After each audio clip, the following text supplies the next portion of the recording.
I saw her slip that single, clear drop into my glass. I smiled, my hand steady as I swapped our glasses under the warm glow of the dinner candles. As the family raised their drinks for the toast, I asked softly, "Are we drinking to honesty tonight, or perhaps to greed?" 15 minutes later, the one who crumpled to the floor was not me. My name is Marion O'Rourke. I am 67 years old, a widow for longer than I care to count, and I live in a quiet, sturdy brick house in Asheville, North Carolina. The mountains are my wallpaper, and the scent of damp earth and pine is my inheritance. A small comfort for an old Irish-American woman who values solitude.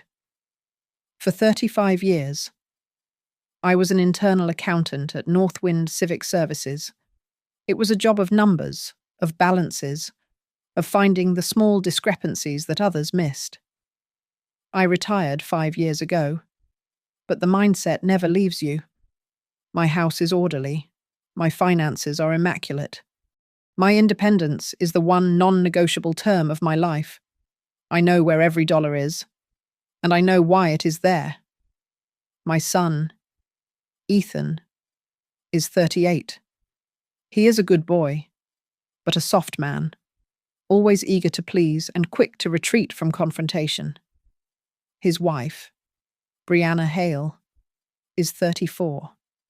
She is not a soft woman.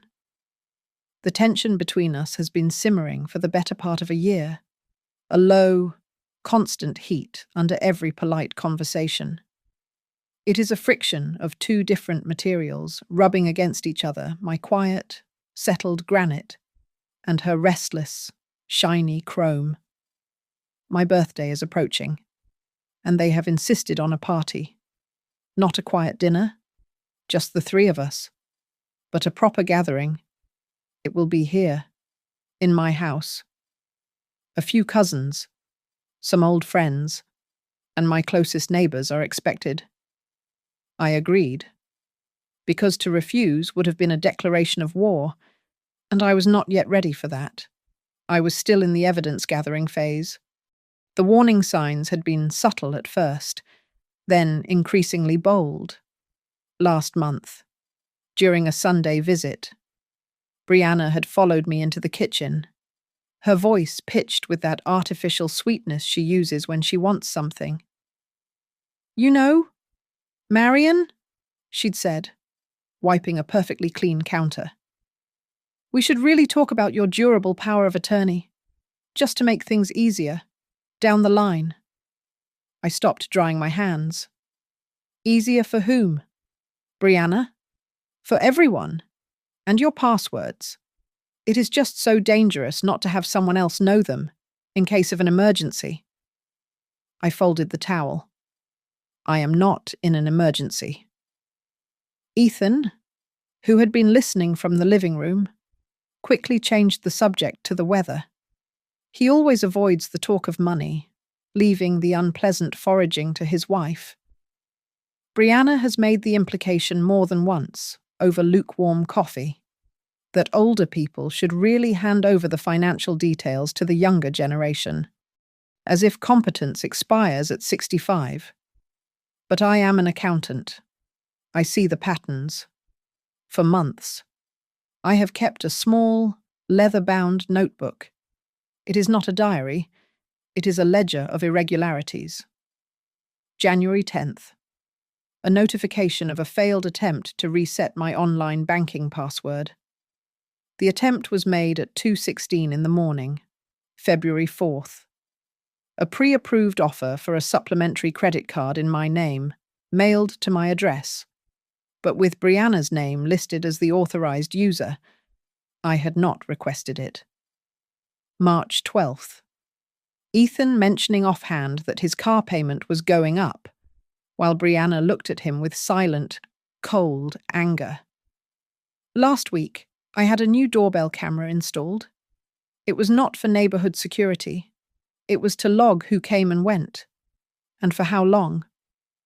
I watched the time-stamped footage of Brianna stopping by unannounced, trying the door, and then leaving when she found it locked.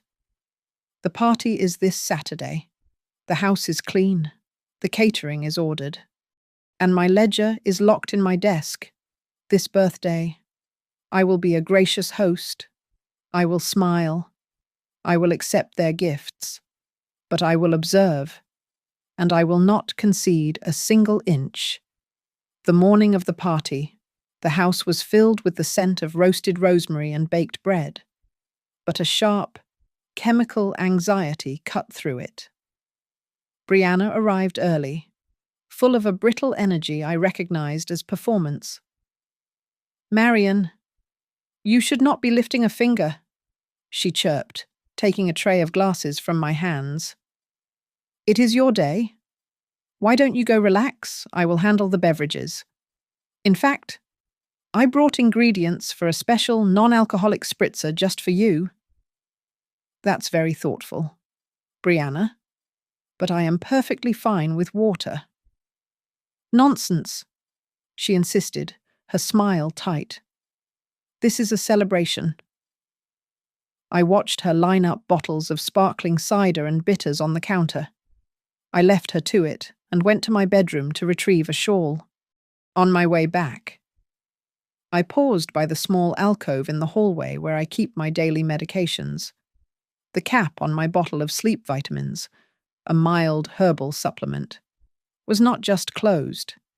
It was slightly askew, as if it had been opened and retightened in a hurry. I picked it up. It felt lighter than I remembered. Back in the kitchen, Brianna was crushing ice. I waited until she stepped into the pantry. I moved to her drink prep station. A small stirring spoon lay on a napkin. I lifted it to my nose. Faint, but unmistakable. Mint.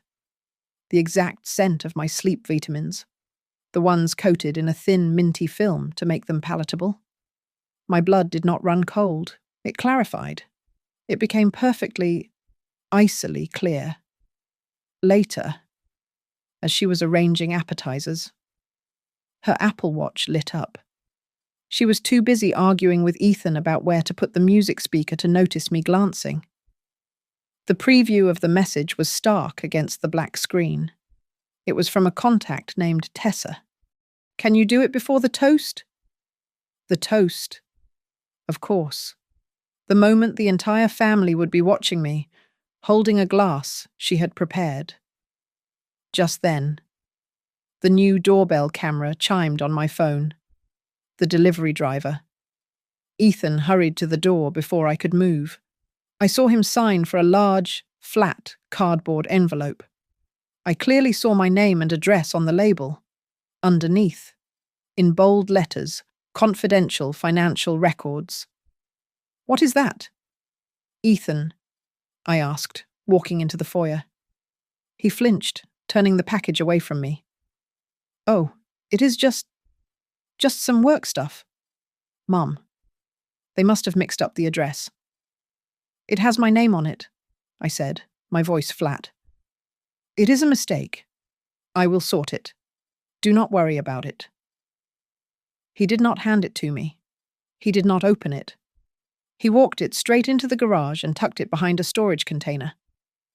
An hour before the guests arrived, my neighbor, Mrs.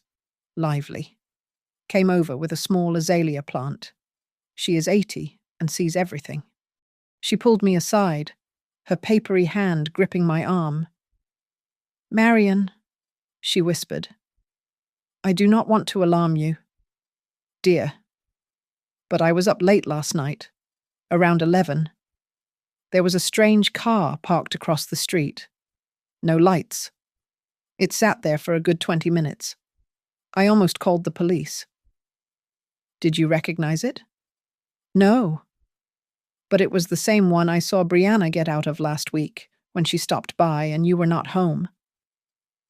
I thanked her and put the azalea by the window. My house felt like it was under siege. I went to my desk. From the bottom drawer, I retrieved a small, unassuming pen. It writes in ink that is invisible to the naked eye, but fluoresces brightly under ultraviolet light. It was an old auditor's trick, a way to mark a document or a balance sheet without defacing it. I went to the dining room, where the glasses were already set for the toast. I picked up the one at my place setting, a heavy crystal flute. On the underside of the heavy base, where no finger would smudge it and no light would catch it, I drew a small, simple X. I placed the glass back down, perfectly aligned. Then, I went to the study and closed the door. I dialed the number from memory. Law offices, a receptionist answered. Attai, Cole Whitman, please. It is Marian O'Rourke. He picked up almost immediately. Mrs. O'Rourke. What can I do for you on a Saturday? Cole, I am calling to confirm your availability. I may need you to implement the plan we discussed. It might be tonight, on very short notice. Are you available to be mobile? There was a pause. I heard him shuffling papers. I understand, Marian. I will keep my evening clear. My car is gassed up. Thank you. One more thing, he said, his voice lowering, becoming less lawyerly and more human. If you are anticipating a confrontation, my advice is to do it in public. Do not go into a quiet room to talk it out. Gather your evidence, but let the social context be your shield. People become very clumsy liars when they believe 12 pairs of eyes are on them. Let your guests be your unwitting witnesses. That, I said, looking at the marked glass on the dining table, is precisely the plan. The laughter in the dining room felt too loud, a brittle sound against the clinking of silverware. The air was warm, thick with the smell of food and the faint, waxy scent of the dozen candles flickering on the table. My cousins, Ethan's aunt, and Mrs. Lively were all seated. All right, everyone. Brianna clapped her hands, her voice cutting through the chatter. Before we eat, a toast to the birthday girl. I made a special celebratory drink just for Mom. She moved to the sideboard, where 2 identical crystal flutes sat waiting, separate from the others. They were filled with a pale, bubbly liquid, each with a sprig of mint. One of them, I knew, had a small, invisible X on its base. She picked up the tray. Ethan, help me pass these? No, dear. Let me, I said, rising slightly. My house, my rules. You sit. Just put them on the Lazy Susan in the center. I will retrieve mine. She hesitated, her smile faltering. Oh, okay, Marian. She placed both glasses near the edge of the large, rotating wooden tray in the center of the table. I watched her. Her back was mostly to the room as she leaned over. Her hand, holding a small vial, was quick. It was the move of a shoplifter, confident and practiced. She shielded the glass with her body, her left hand coming up to adjust the mint sprig, while her right hand, shielded by her palm, hovered over the flute. I saw it. A single, clear, viscous drop fell from her fingertip into the liquid. It vanished instantly. It was the glass on the right. My glass. The one I had marked. There we go, she said, turning around, her face bright and triumphant. She pushed the Lazy Susan gently, but not enough to move it from her side. What a lovely idea, said Mrs. Lively. A toast. A toast, my cousin Noah echoed, raising his own empty glass. Before we do, I said, smiling at everyone. Ethan, your aunt was just admiring the centerpiece your father had made. I pointed to the carved wooden tray. She wanted a closer look. Oh, it is beautiful, his aunt said. Give it a spin. Ethan, I encouraged. As Ethan reached out, Brianna said quickly, "Wait, the drinks." But at that exact moment, Noah, who is perpetually clumsy, knocked his fork onto the floor with a loud clatter. Everyone turned. In that perfect 2-second window of distraction, I smiled at Brianna and pushed the lazy Susan. I gave it a smooth, deliberate spin. The tray rotated 180 degrees. The glasses, the centerpiece, the salt and pepper shakers, all of it turned. The glass, with the invisible X, was now in front of her. The glass intended for her was now in front of me. "There," I said, as Noah resurfaced, apologizing. "Now everyone can see." "Right," Ethan said, looking flustered. He stood up, glass in hand. Brianna picked up the glass in front of her, my marked glass. I picked up the one she had intended for herself.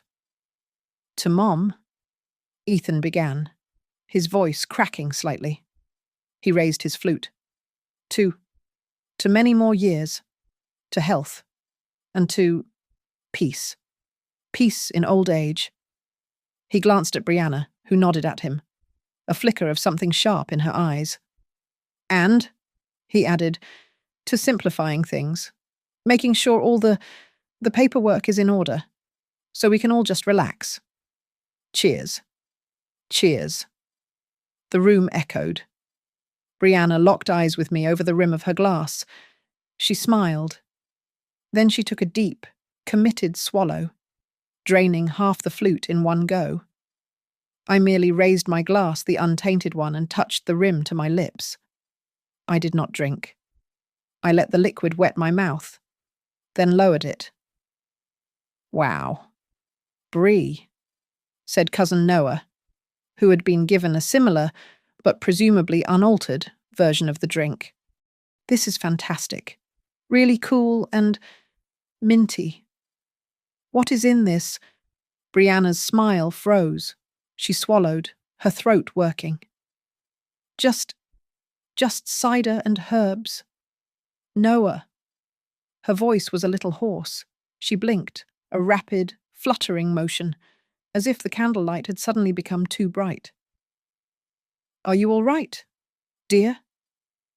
Mrs. Lively asked, leaning forward. Brianna put her free hand to her temple. "Yes, I am fine. Just—" She took a step back from her chair, and her foot caught on the rug. She did not just stumble. She lurched, her body moving with a sudden lack of coordination. She grabbed the back of a chair to steady herself, her knuckles white. A sudden, uncomfortable silence fell over the room. "Brianna," Ethan said, his face draining of all colour. He moved toward her, his own glass forgotten. I am just a little dizzy," she stammered, her words starting to slur just slightly. Must have stood up too fast. But she was already standing. I looked at her, my expression one of pure, maternal concern. I carefully, deliberately, set my full glass down on the white linen tablecloth. "Oh, I said, my voice perfectly calm and clear, loud enough for everyone to hear.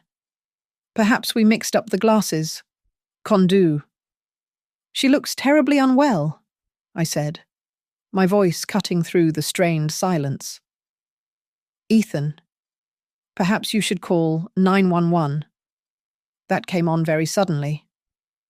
Brianna, who was now slumped in her chair and braced with both hands on the table, shook her head. Her focus seemed to be blurring, the candles fragmenting in her eyes.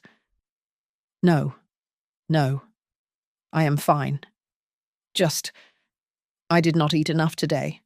I am just dizzy.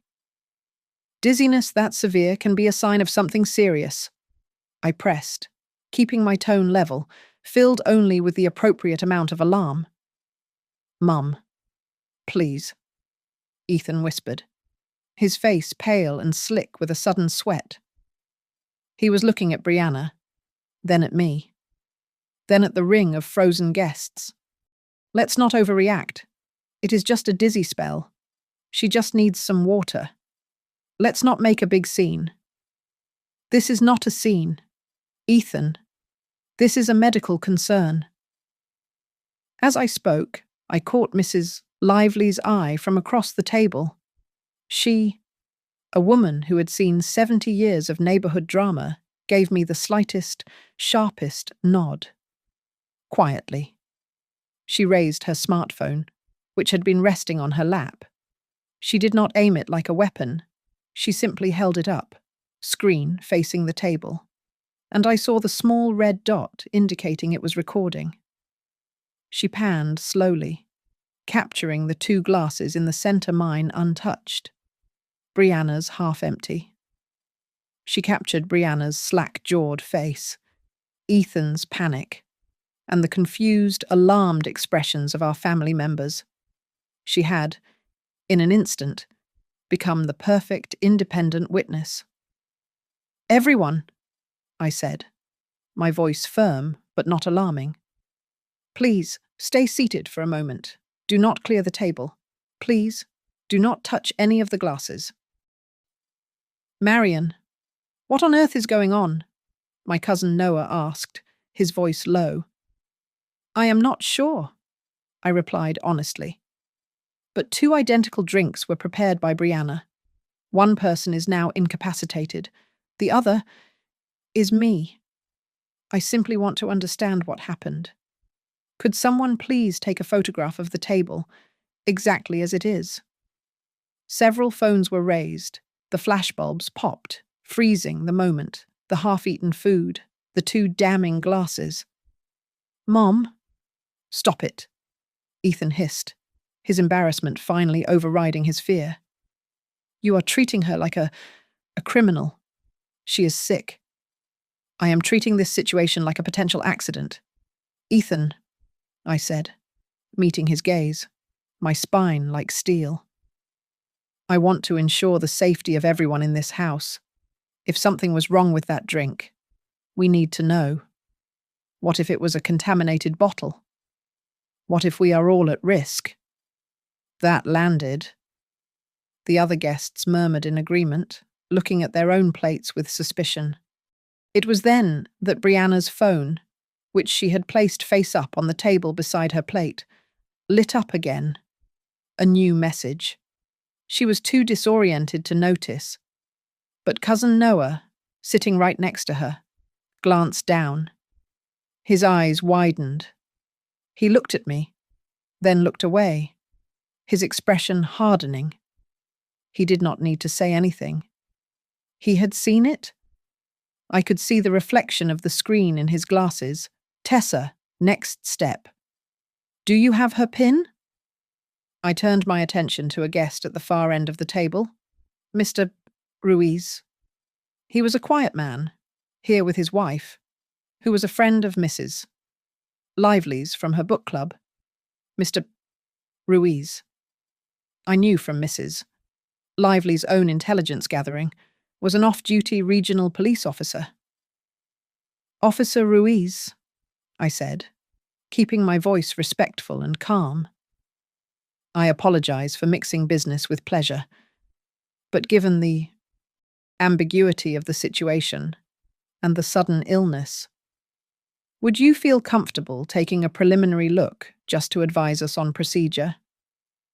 He looked deeply unhappy to be involved, but he was a professional. He nodded, placing his napkin on the table and standing up. "What seems to be the problem, Mrs. O'Rourke?" "My daughter-in-law prepared 2 specific drinks, one for me and one for herself. I believe we may have accidentally swapped them. Shortly after drinking, she became severely disoriented. I am concerned." I need to lie down," Brianna moaned, pushing her chair back. Her coordination was failing, her movements heavy and slow. "Ethan, help me. I just need to sleep." "Of course, dear," I said, moving to her side, a picture of pure support. Ethan rushed to her other side, putting her arm over his shoulder. "You go rest in the guest room. I will bring you a cold cloth." As they started to move, I gently reached for the small, expensive leather handbag she had left on her chair. "Oh, dear. Let me hold this for you. You must not be burdened." "No," she said, a flash of panic in her sluggish, heavy-lidded eyes. I need it." "Nonsense. You rest," I said, my grip firm on the strap. "Besides, I think my spare cabinet key got mixed in with your things when you were helping in the kitchen. I will just retrieve it while you're lying down so I can get the extra blankets. You go on ahead with Ethan." She was in no condition to argue. Ethan, desperate to get her out of the room, did not even register the exchange. He half carried her out of the dining room and down the hall. The party and its participants were not involved in any harm or danger. The situation was contained entirely to the adults. I placed her handbag on the sideboard, next to my own, in plain sight, untouched, but secured. Officer Ruiz walked over to the table. He looked at the 2 glasses. He looked at the half-empty flute in front of Brianna's setting, then at the full one in front of mine. "You said you swapped them?" he asked quietly. "I believe so," I said. "It was an accident during the toast." He nodded grimly. "Ma'am, I am here as a guest, but my professional advice is that no one should touch that glass. And you should probably call EMS, regardless of what she says. They can make an assessment and file a report." "Thank you, officer," I said. "That is exactly what I will do." The guests were a ring of pale, stunned faces, trapped in the silence of my dining room. The aroma of the cooling food, which had been so festive an hour ago, now seemed heavy and cloying. Ethan was pacing the hallway just outside the room, the sound of his shoes on the hardwood a frantic, irregular rhythm. He had returned from the guest room, reporting that Brianna was just sleeping, but his white-knuckled fists told a different story. Officer Ruiz stood near the sideboard, his jacket now buttoned, a silent guardian of the scene. The doorbell chimed, a sharp, clean sound that cut through the tension. Ethan jumped. I walked to the foyer and opened the door. Atai. Cole Whitman was standing on the threshold. He wore a crisp blazer, not a suit, and carried a heavy, structured leather briefcase. His gaze was sharp and immediately took in the situation. "Marian," he said, his voice low and steady. "You sounded urgent." "Cole, thank you for coming on such short notice." I stepped aside. "The situation has escalated, just as we discussed." He entered the dining room, his eyes scanning the table, the guests, the 2 glasses, and finally landing on Officer Ruiz. He gave a curt nod. "Officer." "Sir," Ruiz replied. "Cole Whitman," he said, setting his briefcase on a clear corner of the sideboard. "I am Mrs. O'Rourke's counsel. I believe she is the victim of an attempt to drug her." Ethan burst into the room. "What, no? That is a lie. Mom, who is this?" "This is my attorney." "Ethan." Cole ignored my son. He snapped open the briefcase. It was not filled with files.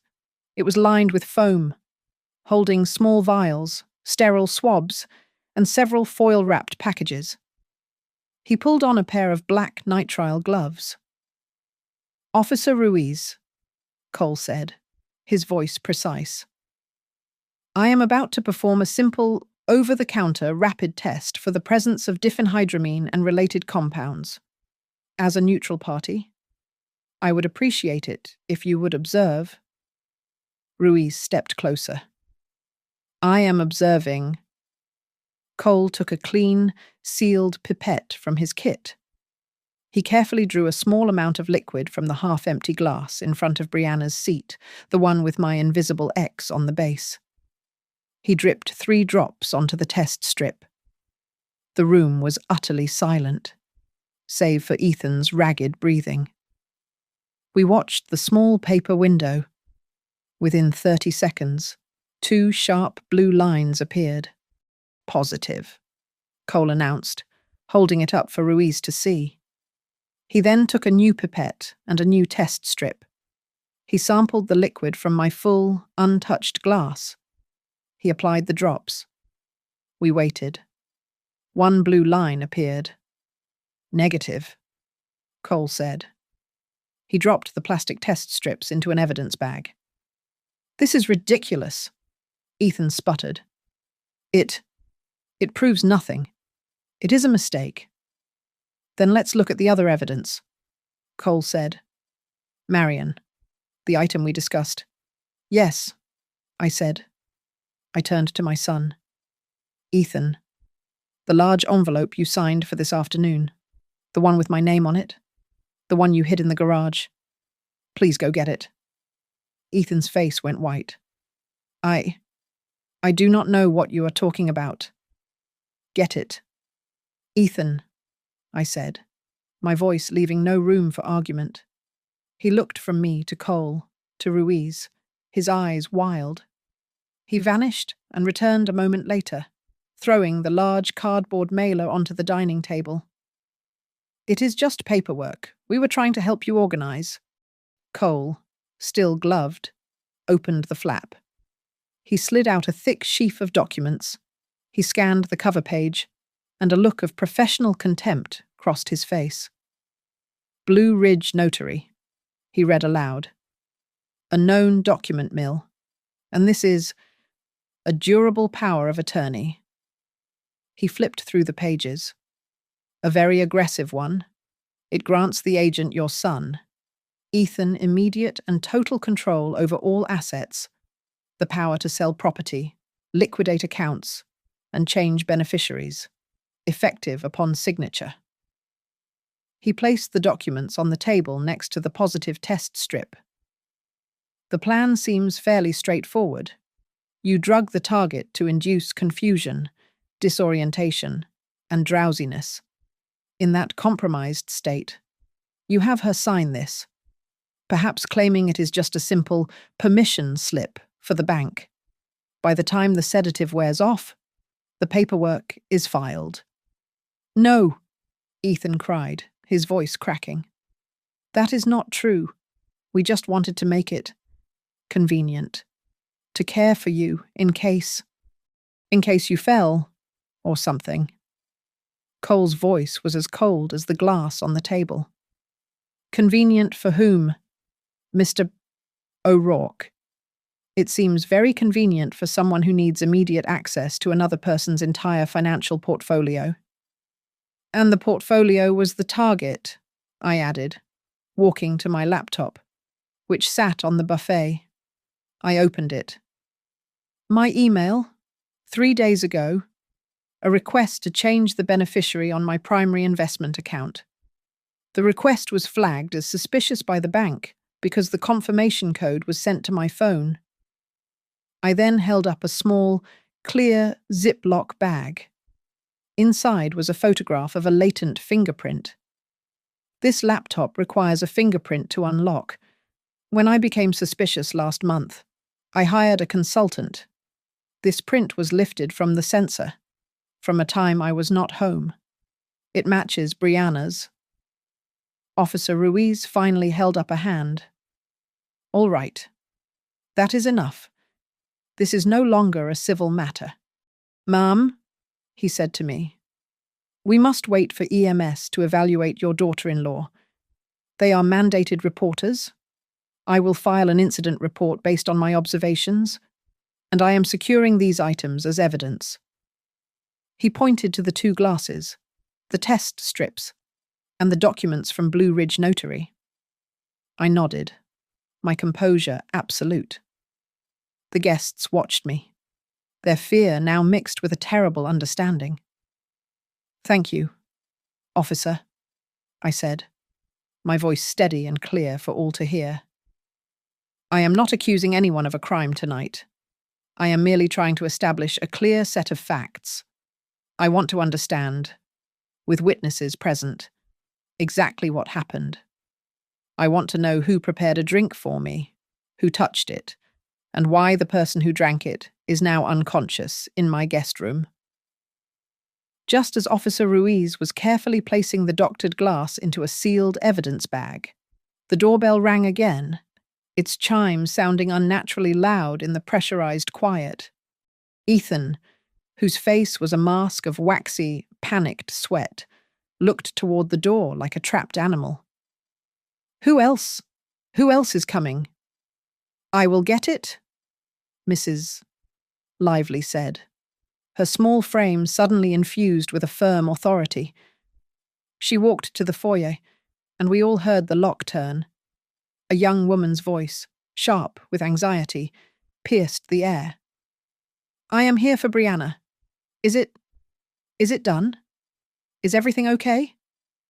"Tessa, I presume," Mrs. Lively said, her voice impossibly polite.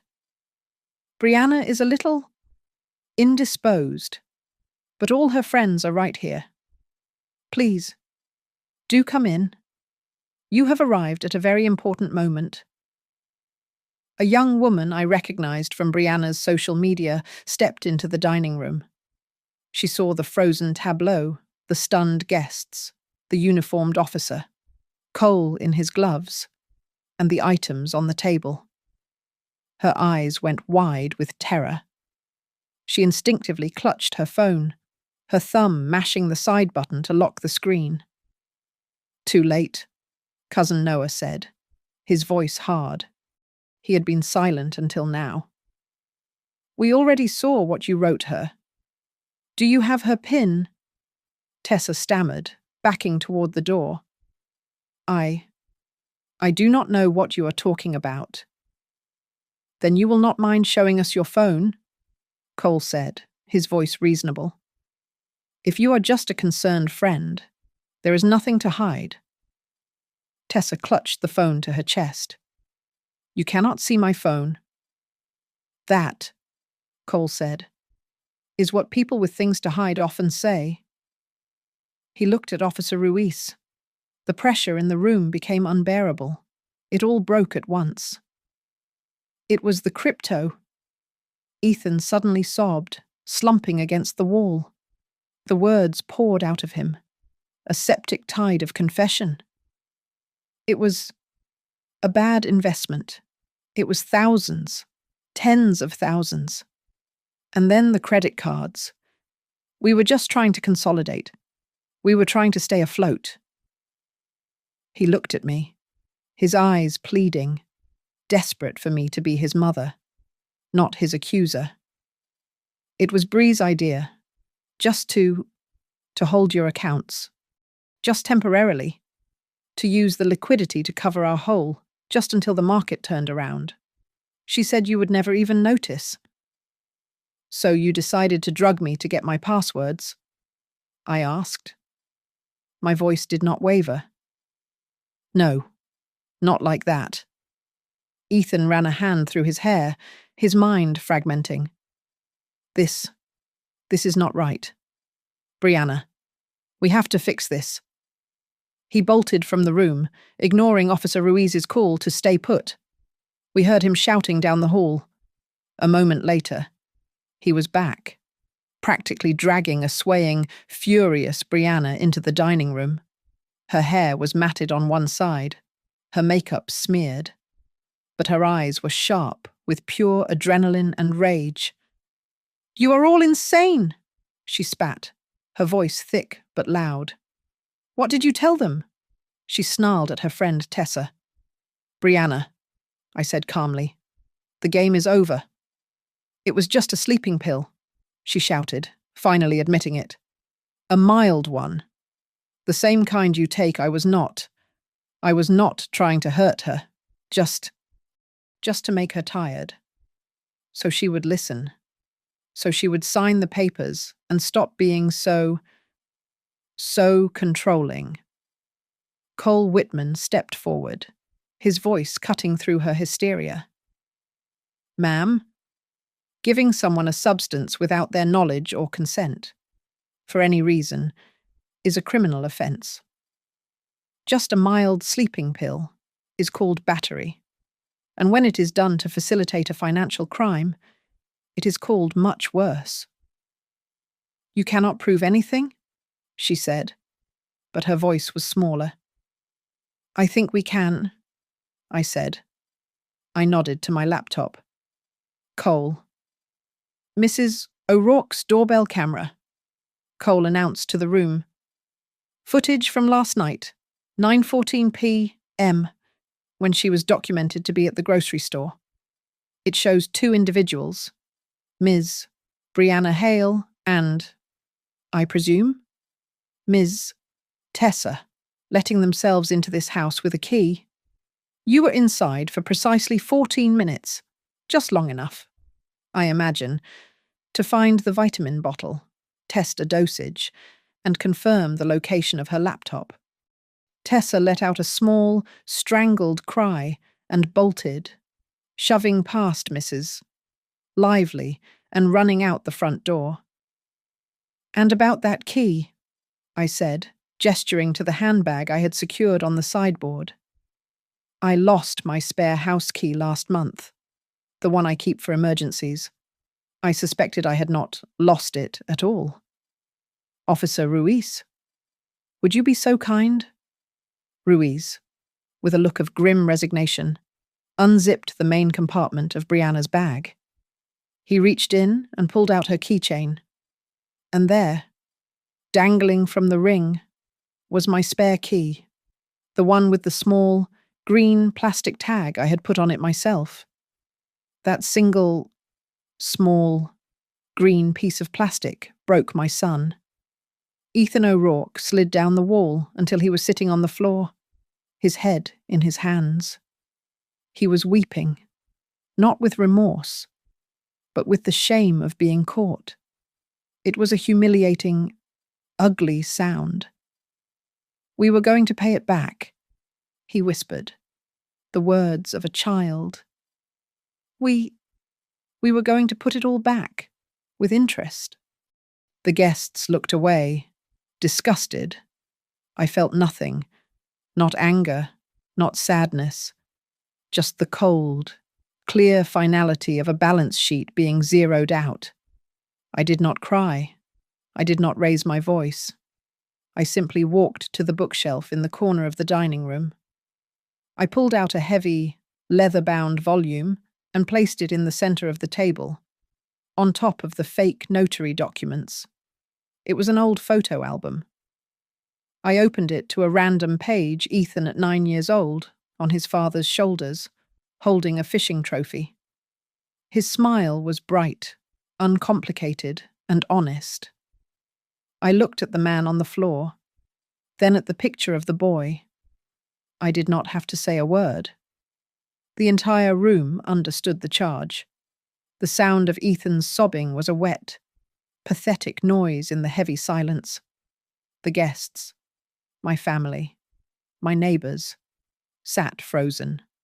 No longer participants in a party, but unwilling jurors in a domestic trial. The home-baked bread sat uneaten. The candles had begun to gutter, the wicks drowning in their own wax. I looked away from my son on the floor and faced the room. My voice was not loud, but it was clear, and it cut through every other sound. My apologies to all of you for this interruption, I said.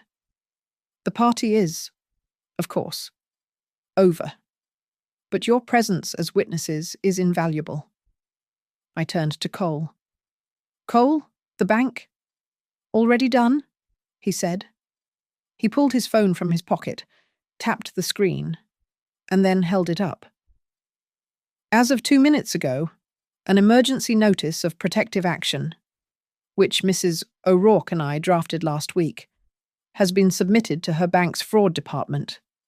It is time-stamped. He looked directly at Ethan, who had raised his tear-streaked face from his hands. What that means? Mr. O'Rourke. Is that all accounts are frozen? All supplementary cards, including the one in your wife's name, are now inactive. All passwords have been reset. To make a single transaction, Marion must appear in person, with me, and provide 2 forms of identification. Your access, in all its forms, is gone.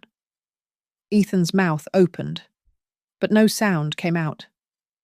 Officer Ruiz, who had been writing meticulously in a small notebook, finally zipped the last evidence bag. "I have what I need for the incident report," he said, his voice a low rumble of officialdom. "We have the 2 primary glasses, the stirring spoon found at the prep station, and the bottle of sleep vitamins from the hallway. We have the statements from the guests who saw the preparation and the swap." "Thank you, officer," I said. Then I turned to my cousin Noah and Ethan's aunt. "Noah, Aunt Clara, you both saw what happened. You saw Brianna prepare the drinks. You heard me suggest the spin. And you saw who drank from which glass." "Yes," Noah said, his face hard with a disgust he did not try to hide. "We saw it all. Marion," Aunt Clara added, her voice trembling, but firm. "Cole has prepared a simple statement of fact," I said. "It just describes the chain of events. Before you leave, I would be grateful if you would both sign it, verifying what you saw." "Of course," Noah said. "Mom." Ethan suddenly scrambled to his feet, his voice a desperate, pleading whine.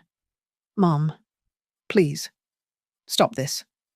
Let's just close the door. Let's talk about this. Just family. We can fix this. Please, do not do this in front of them." He gestured to our family, our friends. I met his gaze. The soft boy I had raised was gone, replaced by this hollow, weak-willed stranger. "No, Ethan," I said, and my voice was as cold and hard as steel. "We are not closing any more doors. The time for secrets, for private conversations, for just family, is what led us here. You and your wife tried to handle this in the dark. I am handling it in the light, in front of everyone. So there are no more misunderstandings. But, and speaking of misunderstandings," Cole Whitman interjected, tapping the Blue Ridge Notary documents on the table, "you claimed you just wanted to help organize. This document does not organize, Mr. O'Rourke. This document liquidates." He flipped to a page and read aloud, his voice projecting to every corner of the room. "The agent is granted full, unilateral, and immediate power to sell, gift, or otherwise dispose of any and all real estate property, to modify, terminate, or change beneficiaries on all life insurance and investment accounts." He looked up. "These are not clauses for caring for someone, Mr. O'Rourke. These are the tools of a predator. This is a financial execution." The color drained from Ethan's face. He had probably never even read the fine print. I let the words hang in the air for a full 10 seconds. Then, I delivered my ruling. I turned to my daughter-in-law, who was still standing, vibrating with a silent, impotent rage. "Brianna, you will go to the guest room. You will pack a small, overnight bag. You will give Officer Ruiz your driver's license, so he has your information. And then you will leave my house. Tonight." "You cannot," she started. "I can. And I am," I finished. "This is not a negotiation." She looked at Ethan, her eyes demanding loyalty, demanding he fight for her. But Ethan would not meet her gaze. He was staring at the floor, a broken man. The wave of cold, silent judgment from Aunt Clara, from Noah, from Mrs. Lively, had finally washed over him. He was alone. Tessa was long gone. Her panicked flight and the trail of text messages she left behind just one more nail in their self-made coffin. I turned to my son. Ethan, you have a choice. You may leave with her, or you may stay here, in the living room, on the sofa. If you stay, it is on two conditions. One, you will sign a full financial separation agreement prepared by Mr. Whitman, removing yourself from any and all access to my life, effective immediately. Two, you will cooperate fully with any further investigation. What is your choice? He stared at me, the boy from the photograph, his face crumpled in shame. I will stay, he whispered. Good, I said. I then looked at Brianna, who now looked truly beaten. Well, go and pack. By 1 a.m, the house was silent. The lingering scent of rosemary and betrayal hung in the air. All the guests, my family, had departed, their faces pale with shock and a new, terrible understanding. Officer Ruiz had left with his evidence bags, promising a follow-up. Brianna had been collected by a rideshare, her face a mask of silent, simmering fury, her overnight bag clutched in her hand. The silence was a vacuum. I walked through my dining room, the wreckage of the party looking obscene in the dim light. I did not clean. I left the half-eaten plates and the wine-stained napkins as they were. Instead, I went to my study. I opened the small, fireproof safe behind the landscape painting. I methodically laid out the contents on my desk, the deed to the house, my late husband's insurance policies, my current, and now, very old, will. I made a list of every account, every password, every asset. It was a soldier's inventory before a battle. At 1:30 a.m., I initiated a 3-way call with Cole and the 24-hour fraud department of my bank. Mrs. O'Rourke, Mr. Whitman, we have received your emergency notice. A crisp, professional voice said, the flags are active, no transfers, no withdrawals, no password resets can be initiated without your in-person presence and a verbal confirmation from Mr. Whitman. Your assets are secure. We will be at the branch when it opens at 9 a.m. tomorrow, Cole said. We will be filing a police report number and updating the will. Understood, sir. We will be ready for you. We hung up. I sat in the dark for a moment. Mrs. Lively had quietly accepted my offer to stay in the guest room. She was not a bodyguard. She was a witness, a chaperone. Her presence a silent testament that prevented the night from dissolving into a he said, she said argument. Her steady breathing down the hall was a small comfort. I heard a sound from the living room. Ethan. I had almost forgotten. He was sitting on the bottom step of the main staircase, his form just a slump of shadow in the moonlight. He was not crying anymore. He was just diminished. I did not know about the drink. He whispered to the floor. I swear to God. Mum, I thought it was just the papers. Just a power of attorney in case you got sick. I stood in the doorway, my arms crossed. I did not move toward him. I did not speak. The debt. It is so much worse than she said. He continued, his voice a dead monotone. The crypto. It wiped us out. Everything. We were going to lose the house. I kept looking at you. At this house. And thinking you were the safety net. You were always the safety net.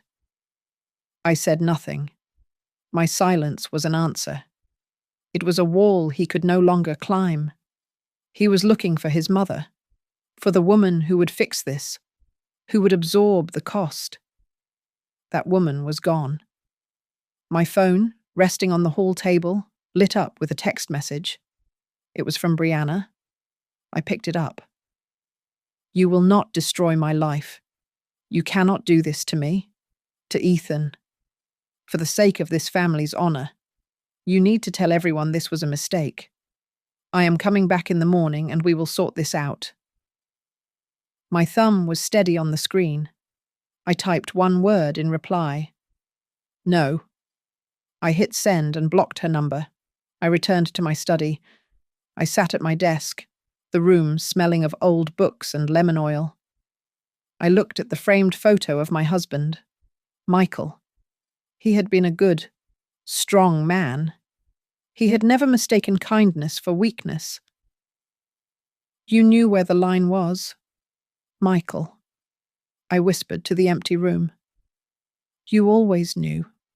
I wondered where my love had gone wrong, where my support had become a resource to be plundered. Where was the boundary between helping my son and enabling his destruction? I took a plain, white index card from the drawer. I took my favorite pen, the one with the heavy, balanced ink. I wrote 3 lines, the words coming to me clear and cold. I choose respect first. Those who love me will learn. Those who do not will leave. I placed the card on my desk. A new creed. The first grey light of dawn, around 5:30 a.m., began to filter through the blinds. I heard the house settling. I went to the kitchen and put the kettle on for tea. I double-checked the deadbolt on the front door. Then, I sat at the clean kitchen table, arranging the police incident report number and Cole's signed witness statements into a neat, orderly pile. I was ready for my 9 o'clock meeting.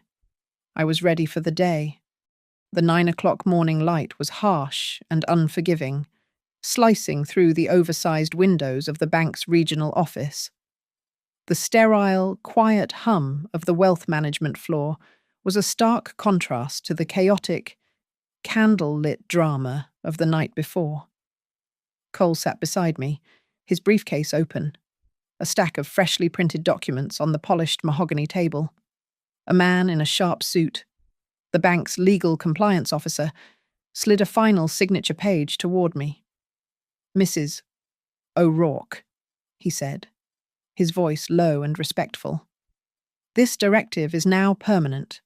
A full stop warning is on all your accounts. Absolutely no activity, digital or physical, will be permitted without you and Mr. Whitman both present. It is the highest security measure we have. I signed, my hand perfectly steady. And the will, filed and notarized, Cole said, tapping his own stack of papers. The new last will and testament is active. All assets are to be held in trust. Ethan is temporarily removed as executor and beneficiary. He paused, looking at me. And, as you requested, a restoration and recovery clause is included. Should he meet specific, documented conditions, financial therapy, full repayment, and a 2-year period of proven independence, the trust may be reinstated at your sole discretion. One more item, the compliance officer said, consulting his tablet. Our digital forensics team followed up on the red flags you raised last month. We confirmed 2 separate, unauthorized login attempts from a device IP that we have now traced to a cafe 2 blocks from your son's known address. The device signature is a match for the phone belonging to Ms. Brianna Hale. Thank you for that confirmation, I said. It was not a surprise. It was just a final, neat tying of threads. When we returned to my house, the dining room had been cleaned. Mrs. Lively, a true ally, had stripped the table, and the remnants of the disastrous party were gone. The house was just a house again. Ethan was sitting in the living room, a ghost in an armchair, staring at a blank television screen. He looked like he had not slept. He looked, for the first time, like he understood. The phone rang at 11:30. It was Officer Ruiz. "Mrs. O'Rourke," he said, his voice formal. "Just to let you know. The preliminary lab results from the glass came back. The substance is consistent with a high-dosage, non-prescription sleep aid, not a mild vitamin. The concentration was, and I quote, sufficient to induce heavy sedation and significant cognitive impairment in an adult. We are proceeding with a full report. Thank you, officer. Please send a copy to my attorney." As I hung up, Cole, who was working from my study, called out, "Marion, you should see this." He was looking at his laptop. "An email?" "From Brianna. Sent to me, not you. Smart. She thinks she is—" He turned the screen. The email was a long, rambling paragraph, a cascade of self-pity and panicked excuses. I cannot believe what happened.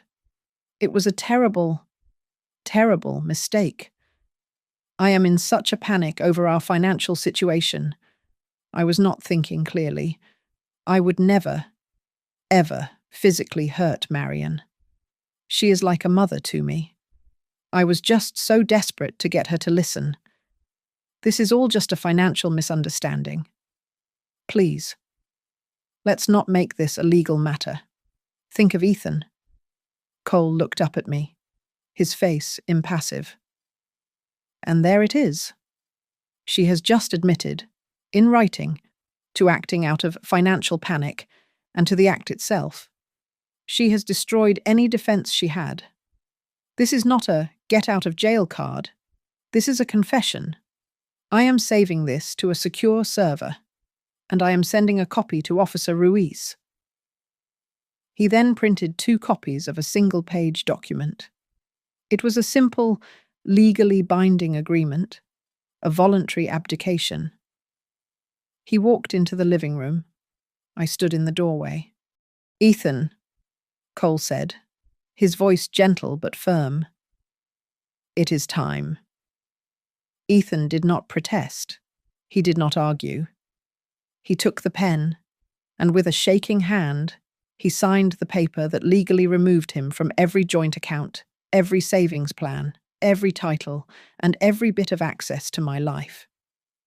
He signed away his status as my safety net. Then, he reached into his pocket. He pulled out the spare key, the one with the small green tag, and placed it on the coffee table between them. "Thank you, Ethan," Cole said quietly. That afternoon, after Ethan had packed a bag and gone, his destination unknown to me and, perhaps, even to him, I made 2 calls. The first was to Aunt Clara. "Clara," I said, "I am inviting the family to a lunch next Sunday. Here." "Yes, I am serious. It is not a party. It is a mediation. Cole will be present. I am not interested in forgiveness. I am interested in establishing formal boundaries, in front of witnesses, so that this never happens again. I need you there." The second call was to the Asheville Community Center. "Yes, hello. I would like to book the main conference room for a Saturday next month. I am hosting a free workshop, Financial Safety and Asset Protection for Seniors. I want to teach my old tricks. I want to show others how to see the patterns before it is too late." I hung up the phone. The house was quiet. Everything was in its place. The battle was over. But the final public closing of accounts was yet to come. The next family lunch would not be a celebration. It would be a tribunal, civil and cold. The Sunday lunch was not a meal. It was a sentencing. The dining room, scrubbed clean of the party, felt sterile and bright in the noon sun. Aunt Clara and Cousin Noah sat on one side of the table, their expressions somber. Cole Whitman sat at the head, his briefcase beside him. Ethan and Brianna sat on the opposite side. They had arrived separately. Ethan looked hollowed out. Grey. Brianna was dressed in a severe black blazer, her face a mask of defiant hostility. In the center of the table, exactly where the centerpiece had been, I placed two objects, the crystal flute with my invisible UV mark on the base, and the identical, untouched flute that had been intended for me. They sat, side by side, glittering in the sunlight, a silent opening statement. "Good afternoon," I said, my voice resonating in the quiet room. "Thank you for coming. We are here to ensure there are no ambiguities about what happened and what happens next. I find visuals are always helpful." I clicked a small remote, a projector I had rented, aimed at the large, blank dining room wall, word to life. I did not speak. I simply presented the evidence. Click. A high-resolution photo, taken by Mrs. Lively, of the two glasses on the table, showing Brianna's half-empty and mine full. Click. A screenshot of Tessa's text message, "Can you do it before the toast?" Click. A still image from my doorbell camera, 9:14 p.m., the night before the party. Brianna and Tessa, using the stolen key, entering my home. Click. A close-up of the positive rapid test strip from Brianna's glass. Click. The cover page of the fraudulent Blue Ridge Notary, power of attorney. Click. Brianna's own email to Cole, admitting to financial panic and the terrible mistake. When the projector went dark, the silence in the room was absolute. I had not editorialized. I had not accused. I had not matsat. I just showed them the truth. Cole broke the silence. "As you can see," he said, his voice flat, "the facts are established." He slid a thin legal document across the polished wood toward Brianna. "This is a civil agreement. It stipulates that you will not come within 500 feet of Mrs. O'Rourke or this property. You will have no contact, and you will make no attempt to access her finances, digitally or otherwise. If you sign it, the police report remains a report. If you violate it, this pre-filed lawsuit." He tapped a second, much thicker envelope. "Is activated immediately." Brianna stared at the paper as if it were poison.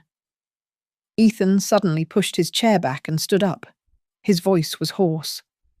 "Mum, I am so sorry. For all of it. I am ashamed. I looked at my son, the ghost of the boy in the photograph. Ethan, an apology has no value if it is not followed by consequences. Sit down." He crumpled back into his chair. I slid a thick, sealed manila envelope in front of him. "This," I said, "is a structured repayment plan for the debts you confessed to. It is a loan from my estate, at 2% interest. It is not a gift." I will take it," he whispered. "It is not an offer," I said. "It is conditional. It is only valid. 1. If you legally separate your marital property and financial life from Brianna's, her debts are not mine, and they will not be yours. 2. You will attend 12 months of documented financial therapy. And 3. You will have no access to my name, my assets, or my home until it is done. If you meet those terms, the plan is available." "This is..." Brianna finally found her voice, sharp and shaking. She stood up. "This is humiliation. You are destroying your own family. You are doing this for what your honor. I did not stand. I did not raise my voice. I simply reached out one finger and gently, slowly, spun the two empty glasses in the center of the table.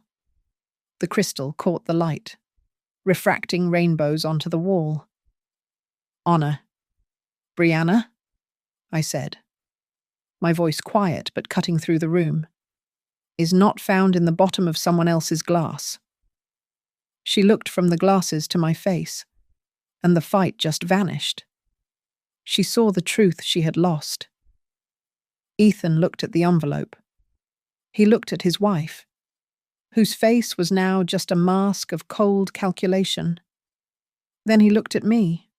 He picked up Cole's pen and signed the agreement, accepting my terms. You will leave, Ethan, I said, until those 12 months of verified change are complete. He nodded, slid the envelope into his jacket, and walked out of the room, leaving Brianna alone at the table. I stood, walked to the sideboard, and poured myself a glass of cold water. I returned to the table and raised it. Aunt Clara and Noah raised their glasses with me.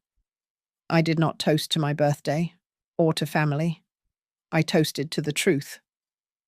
From this day, I said, my boundaries are law. Thank you all so much for listening to my story. I am so curious. Where in the world are you listening from? Please let me know in the comments. I love to read your thoughts. And if you enjoyed this, please subscribe to Grandma's Family Diary. Give this video a like and support us by hitting that hype button so more people can hear this story.